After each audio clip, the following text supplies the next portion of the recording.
हरिः ओं माधुर्येण विजृम्भन्तां वाचोनस्तव वैभवे चापल्येन विवर्धन्तां चिन्तानस्तव शैशवे येनुभवत्कथामणुलं एन्नडुपट्लमदीयसुक्तिसन्तानमु मधुरीगुणवितानमु चन्दिपोसङ्गुगात నా మనసవృత్తి నీదు సుకుమార కిశోర వయో విహారముల్ పూనిను తించుబట్లనతి లొలతగాంచి మెలంగుగావుతన్ యాని త్వచ్చరితామృతాని రసనాలహ్యాని ధన్యాత్మనాం ఏవా చపల శైశవ వ్యతికర రాధాపరాధోన్ముఖాహయావా భావిత వేణుగీతగతయో లీలాముఖాంబోరుహే धारावाहिकया वहन्तु हृदये तन्येव तन्येव मे अलरुं धन्युलकेकधामृतमु जिह्वन् लेह्य मे बाल्यचापलमुल రథకు నెయ్యపుంకినుకనపాదించునే అందముల్ వెలయున్ మోమున వెనుగాన కలనన్వే మారు నా దివ్యచర్యలే నా మనస వీధి వెడదను ధారాళంబుగా నిల్వగన్ భక్తిస్త్వయి స్థిరతరా భగవన్ యది స్యాద్దైవేన నః ఫలిత దివ్యకిశోరవేషే ముక్తి స్వయం ముకుళితాంజలి సేవతేస్మాన్ ధర్మార్థకామగతయః సమయః ప్రతీక్షాః. వెళ్ళి పైకి వెళ్ళి చూడు, అయిందేమో. గోపకుమార వేషమున కూడిన నీయడ భక్తి దైవ సంప్రాపితమై మదిన్ దృఢతరంబుగ నిల్చిన ముక్తి కన్యనాదపున కెరుమోక్షి సతతంబున కొల్వగ వేడచూచు మమ్మెపున బిల్చి విట్కొలుపనేచిన ధర్మమునర్థకామముల్. జయ జయ జయ దేవ దేవ దేవ త్రిభువన్ మంగళ దివ్య నామధేయ. జయ జయ జయ బాలకృష్ణ దేవ శ్రవణ మనోనయనామృతావతార. జయ జయ దేవ కృష్ణ రిపు సంయమహోద్ధతి ఖేద క్రుద్ధనం. జయ జయ కారణ భువన సన్నుత శోభన నామధేయ. సంజయ జయ బోధ సాధక వచశ్రుతి నేత్ర మనోహరా. జయ జయ విశ్వజన్మలయ శాసన గాఢతమో నిరాసన. హరి ఓం శ్రీ గురుభ్యో నమః.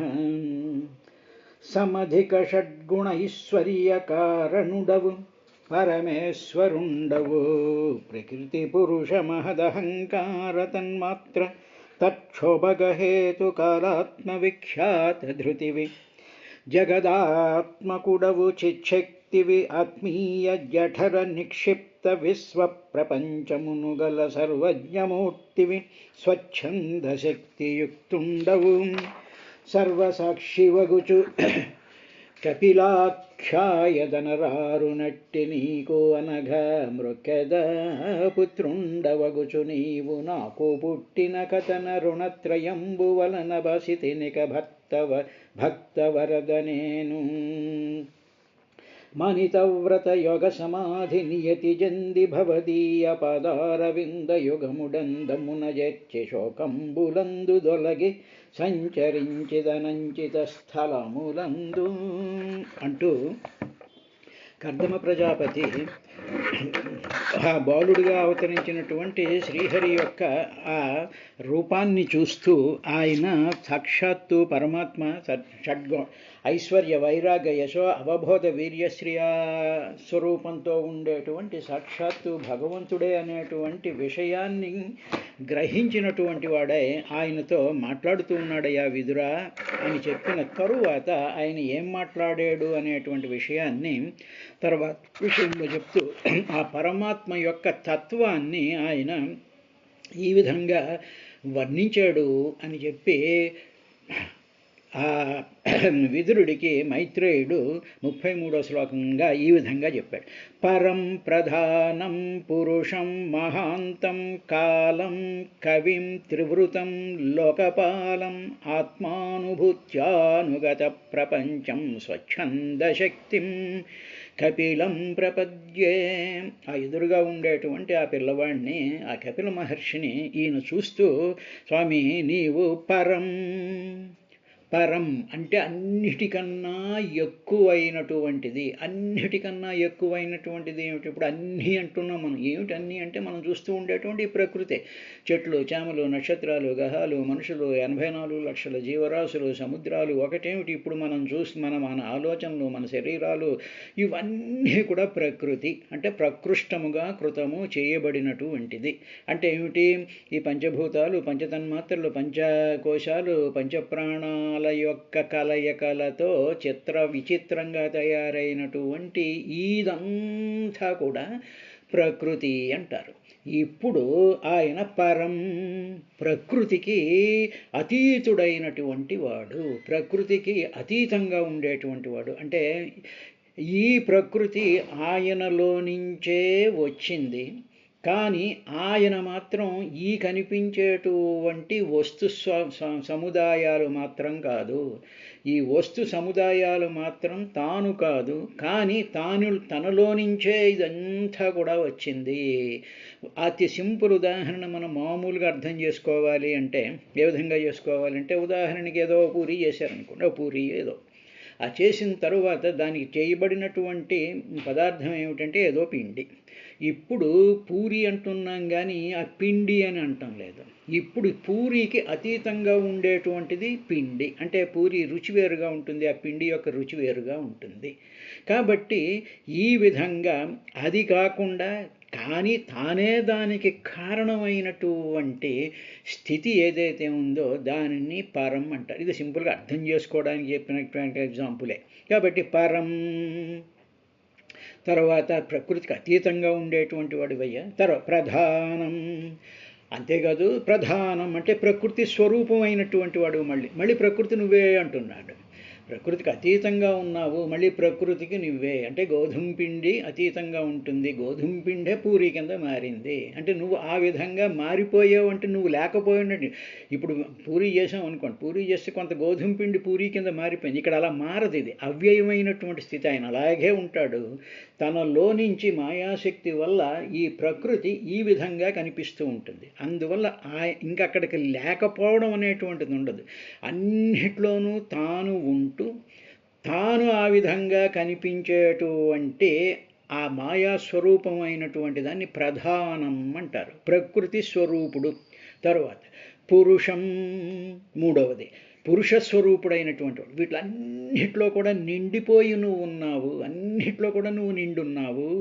మహాంతం, మహాతత్వరూపుడైనటువంటి వాడు. మహాతత్వం అంటే యథార్థమైనటువంటి స్థితి, అసలైనటువంటి యథార్థమైనటువంటి స్థితితో మహత్తరమైనటువంటి వైభవంతో వెలిగిపోతూ ఉండేటువంటి వాడవు. అంతేకాదు కాలం, కాలస్వరూపుడైనటువంటి వాడు కూడా నువ్వు. తర్వాత కవిం, కవిం అంటే సర్వజ్ఞుడు అని అర్థం. సూర్యుడికి కవి అని పేరు.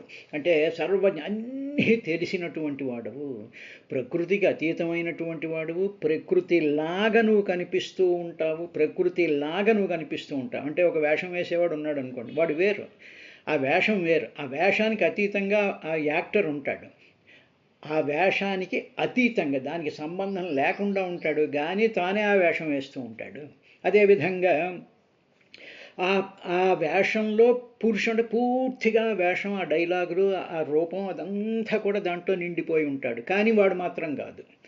మహాంతం, మహాతత్వ అస్సలైనటువంటి రూపం. కాలం, కాలస్వరూపుడైనటువంటి వాడవి. కాలం అంటే మహాశక్తి స్వరూపమైనటువంటిది. తర్వాత కవిం, సర్వజ్ఞుడైనటువంటి వాడవు. త్రివృతం, 3 విధాలైనటువంటి అహంకారం కలిగినటువంటి వాడు. అంటే త్రిగుణాల ద్వారా వచ్చినటువంటి నేను అనేటువంటి ఒక అహంకారం, సమస్త జీవుల్లో కూడా నేను అనేటువంటి దేహగతమైనటువంటి ఒక అహంకారం, నేను అనేటువంటి ఒక మిథ్యాభావం కనిపిస్తుంది. ఆ విధంగా నువ్వు కనిపిస్తూ ఉంటావయ్యా. అదే కాదు లోకపాలం, ఈ లోకాలన్నిటినీ కూడా పరిపాలించేటువంటి వాడవు. ఏమండి లోకాలన్నీ పరిపాలిస్తున్నాడు అంటే ఇంద్రుడున్నాడు, వాడున్నాడు, వీడున్నాడు అంటున్నాక వాళ్ళల్లో తాను నిండిపోయి పురుష రూపంలో కాల రూపంలో వాళ్ళ కింద తాను ఉన్నాడు కాబట్టి లోకపాలం. ఆత్మానుభూత్యానుగత ప్రపంచం, ఆత్మానుభూత్య ఆత్మ అనుభూత్య తనలో ఉండేటువంటి శక్తి ద్వారా అనుగత ప్రపంచం ఈ కనిపిస్తూ ఉండేటువంటి బాగుగా పంచం అంటే 5 విధాలతో కనిపిస్తుంది. అంటే పంచప్రాణాలు, పంచకోశాలు, పంచతన్మాత్రలు, పంచభూతాలు అని ఈ పంచ పదార్థాలతో కూడుకున్నటువంటిదే కదా ప్రపంచము అంటే. కాబట్టి ఈ ప్రపంచం అంతా కూడా తనలోకే అనుగత ప్రపంచం, అనుగత తనలోకి వెళ్ళిపోతూ ఉండేటువంటి బ్రహ్మాండాలన్నీ కూడా తనలోకి అలా వెళ్ళిపోతూ ఉండేటువంటి స్వచ్ఛంద శక్తి. ఈ శక్తులన్నీ కూడా నీ అధీనంలోనే ఉన్నటువంటి స్వచ్ఛంద శక్తిం కపిలం ప్రపద్యే.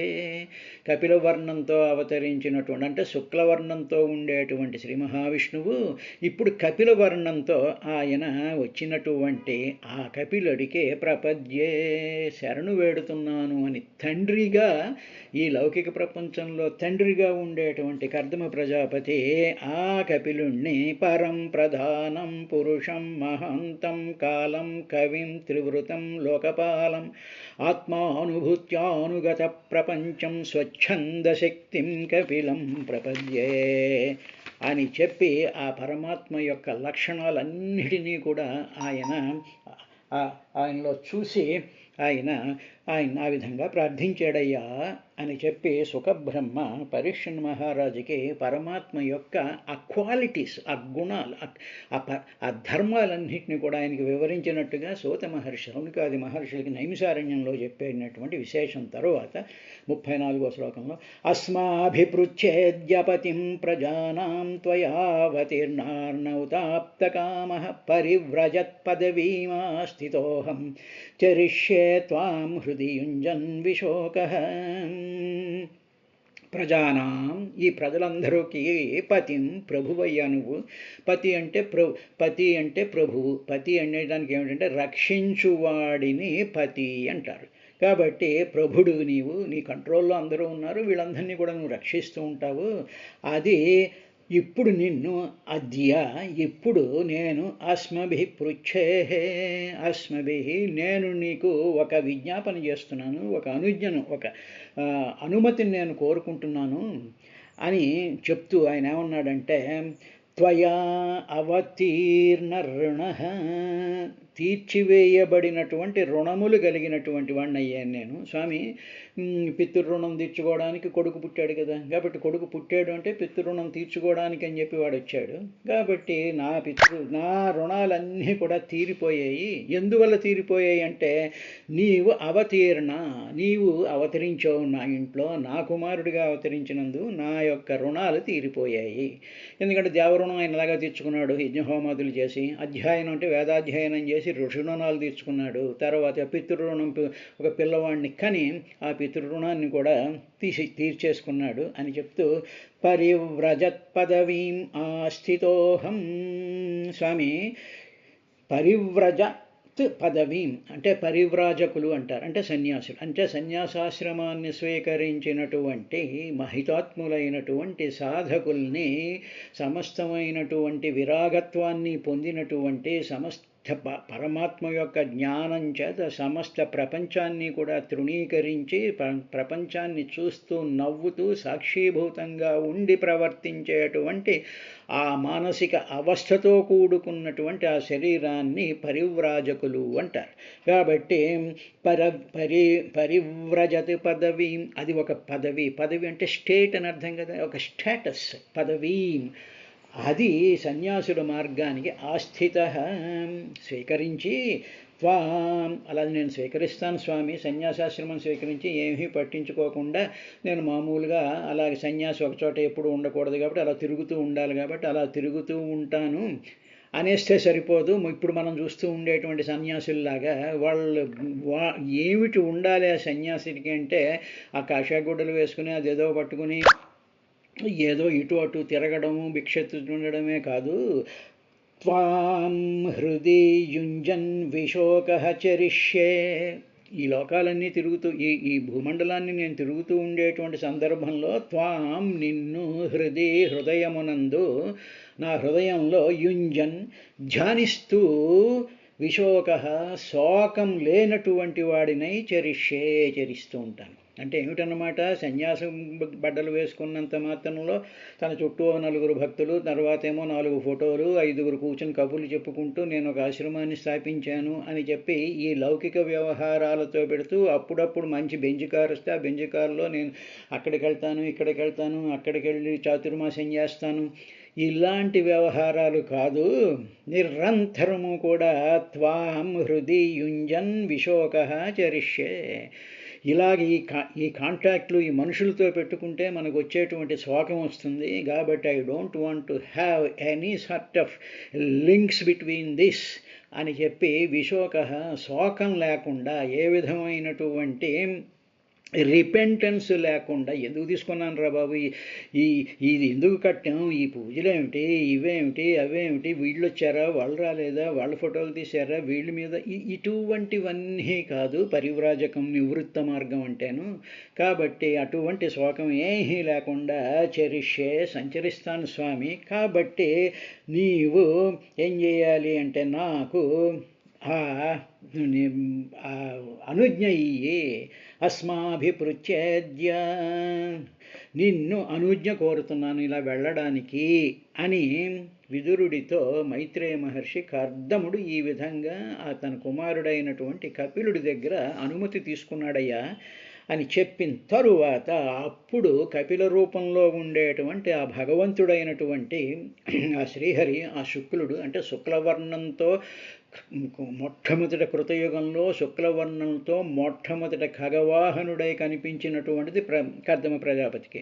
తరువాత మరొక కృతయుగంలో అదే రూపంతో గజేంద్రుడికి ఆయన పక్షివాహనుడై వచ్చి కనిపించాడు. అంటే కృతయుగ ప్రారంభంలో శ్రీ మహావిష్ణువు శుక్లవర్ణంతో భాషిస్తూ ఖగవాహనుడై వచ్చేటువంటిది సందర్భం ఉంటుంది.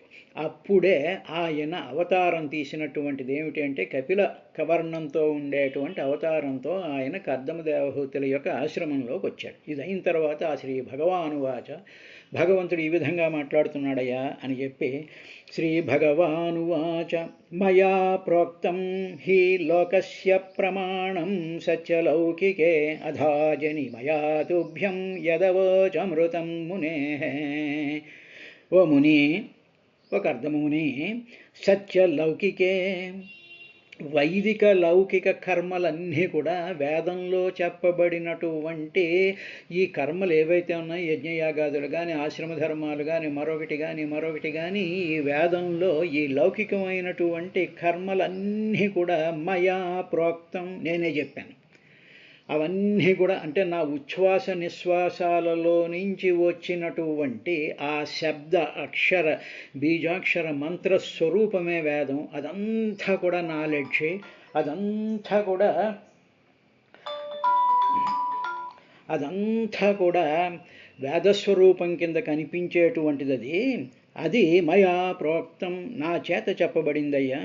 లోకస్య, ఎవరి, మానవుడికి. కాబట్టి నేను ఈ వేదం లౌకిక క్రియలలో చెప్పబడినటువంటిదంతా కూడా దేనికోసం చెప్పాను అంటే లోకస్య, మానవుడి కోసం నేను చెప్పాను. కాబట్టి నేను చెప్పింది ప్రమాణం, అదే ప్రమాణము, అదే అథెంటిక్. దానికి మించి ఇంకొకళ్ళు ఇష్టం వచ్చినటువంటి పనులు చేయడం అనేటువంటిది అధర్మం అవుతుంది. కాబట్టి మయా ప్రోక్తం హి లోకస్య ప్రమాణం సత్యలౌకికే, సత్యం, ఆ వేద విహితమైనటువంటి పనులు మాత్రమే చెయ్యాలి, అదే వేద ప్రమాణం, అది నా చేత చెప్పబడింది లోకుల కోసం. కాబట్టి నేను అందువల్ల అథాజని మయా తుభ్యం, కాబట్టి తుభ్యం, నీ కోసం యత్, దేనిని, అవోచం, చెప్పాను. అంటే ఏమిటి, నీకు పుత్రుడి కింద పుడతాను అని నేను నీకు చెప్పాను కదా, చెప్పినటువంటి ఋతం అది సత్యం అయ్యేటట్టు మయా అజని, జన్మించబడింది. నా చేత ఆ సత్యం నీకు చెప్పాను కాబట్టి ద సత్యం ఇంటూ యాక్షన్, సత్యస్వరూపుడైనటువంటి భగవంతుడు కేమ్ ఇంటూ యాక్షన్. ఎలాగంటే పుత్రుడి కింద వచ్చాడు. అది ఆ పుత్రుడి కింద రావడం అనేటువంటిది యాక్షను, చెప్పినటువంటి మాట సత్యం.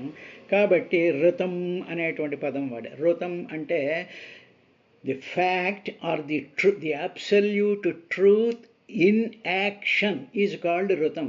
సత్యం వచస్మి ఋతం వచస్మి, అదే సత్యం వదిష్యామి ఋతం వదిష్యామి.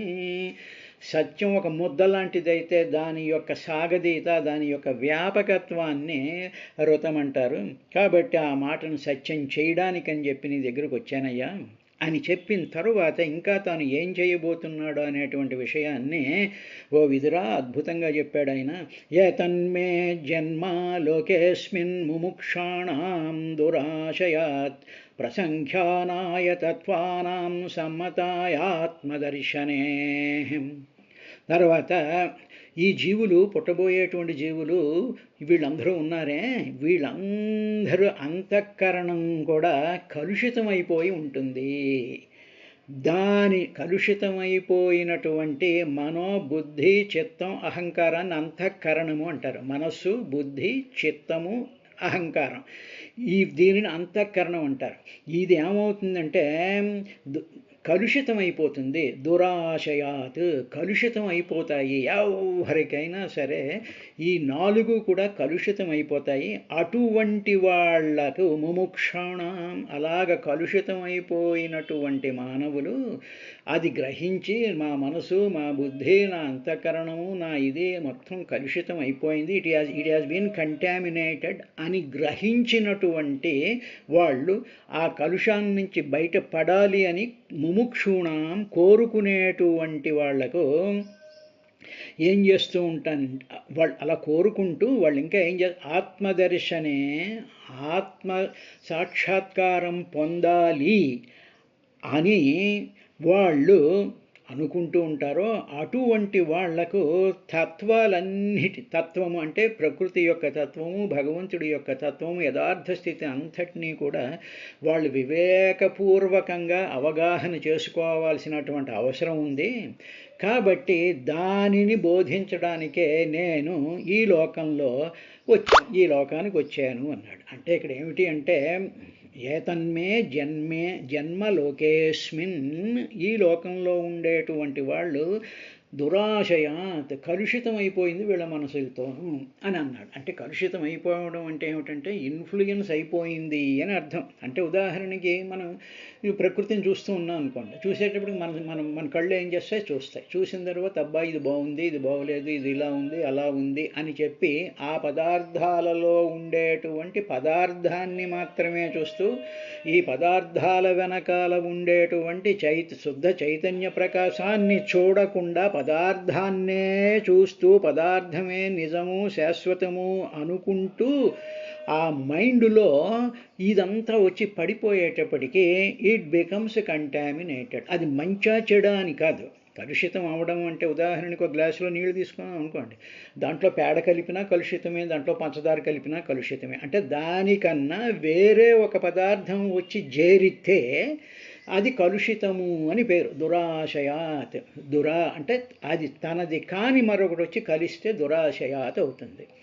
ఇలాగా ఈ లోకుల యొక్క, మన లోకులంటే ఇక్కడ ఉండేటువంటి సమస్త జీవరాశులని కూడా అర్థం అన్నమాట. వీళ్ళ యొక్క అంతఃకరణమే ఇలా కలుషితం అయిపోతూ ఉంటుంది ఈ బాహ్యమైనటువంటి ప్రపంచంతో చూసి. అప్పుడు ఈ సాధకుడు అనేటువంటి వాడు ఏమిటి, నా మైండ్ అంతా కూడా వీటితో నిండిపోయి వీటి వెనకాల పరిగెడుతూ ఇవి కావాలని కోరుకుంటూ ఒకదాని తర్వాత మైండ్ అంతా jammed, packed with this sort of things అనుకునేటువంటి స్థితిలోకి వచ్చినప్పుడు సాధకుడు, నా అనుగ్రహం కలిగినటువంటి సాధకుడు, I don't want all these things, నన్ను డీపొల్యూట్ చేసేసుకోవాలి, దీన్ని అంతటినీ కూడా శుభ్రంగా కడిగేసుకుని పొల్యూషన్ ఫ్రీ చేసుకోవాలి అని ఎవరైతే కోరుకుంటూ ఉంటారో అటువంటి వాళ్ళకి తత్వానాం ప్రసంఖ్యానాయ, అటువంటి వాళ్ళకి అసలు యథార్థం ఏమిటో చెప్పడాని కోసమని చెప్పి ప్రసంఖ్యానాయ వివేకపూర్వంగా చెప్పడం. బాగుగా సంఖ్యానాయ అంటే with all convictions, with all data, with all theoretical aspects అది చెప్పడానికని చెప్పి నేను వచ్చాను. అలాగ అవగాహన ఉంటేనే తప్ప ముముక్షూణం దీని నుంచి మేము బయటపడాలి అని చెప్పి మానవులు ఎవరు కోరుకోరు. కాబట్టి అటువంటి కలుషితమైనటువంటి అంతరంగాలన్నిటినీ కూడా డీపొల్యూట్ చేసి ఏది శాశ్వతమైనటువంటిది, ఏది నిత్యం, సత్యం, బుద్ధం, ముక్తం, జ్ఞానం, అనంతం అనేటువంటి విషయాన్ని చెప్పడాని కోసమనే చెప్పి నేను ఈ లోకంలోకి ఈ విధంగా అవతరించాను అన్నాడు. యతన్మే జన్మ లోకేస్మిన్ ముముక్షూణాం దురాశయాత్ ప్రసంఖ్యానాయ తత్వానాం సమ్మతాయాత్మదర్శనే అన్నాడు. రేపటి కార్యక్రమంలో భగవంతుడు ఇంకా అర్ధముడితో ఏం మాట్లాడాడు అనేటువంటి విశేషాన్ని చూద్దాం.